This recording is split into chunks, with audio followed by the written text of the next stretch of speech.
देखिए, सबसे आपत्तिजनक बात यह है कि राहुल गांधी एक ऐसे नेता बन गए हैं जो देश के बाहर जाकर के देश की बुराई करते हैं।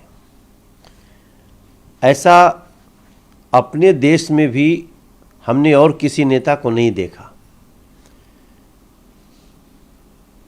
आप अमेरिका के ही नेताओं की बात करिए, जॉर्ज बुश की बात करिए, बिल क्लिंटन की बात करिए, डोनाल्ड ट्रंप की बात करिए, या फिर बाइडेन साहब की बात करिए। ये भी कई बार विपक्ष में रहे हैं, लेकिन ये कभी अपने देश के बाहर जा कर के अपने देश की, अमेरिका की बुराई नहीं करते। मगर अमेरिका में राहुल गांधी देश की बुराई कर रहे हैं, देश के संस्थाओं की बुराई कर रहे हैं। तो ये देश देख रहा है।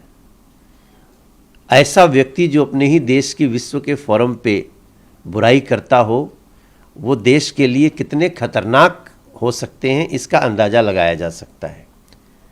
राजनीतिक युद्ध अपने देश का अपने देश में लड़ा जाता है।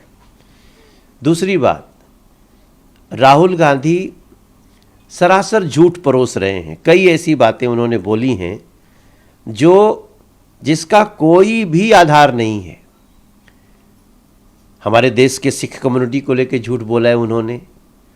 यहाँ किस गुरुद्वारे में सिख परिवार के किसी व्यक्ति को जाने के लिए परमिशन लेना पड़ता है, टर्बन के लिए परमिशन लेना पड़ता है? इस तरह का झूठ मैं समझता हूं कोई मानसिक रूप से मंद बुद्धि ही बोल सकता है, जिसको पता नहीं चले कि आप बोलेंगे वहां तो पता चलेगा। यहाँ ग्लोबल दुनिया है। तो राहुल गांधी जी का जो बिहेवियर है वह स्पष्ट रूप से दिखा रहा है देश को कि ये लोग किसी भी तरह से विश्वास के लायक नहीं है। सर, उन्होंने आरक्षण, राहुल गांधी आरक्षण को खत्म करने की बात कई बार कर चुके हैं।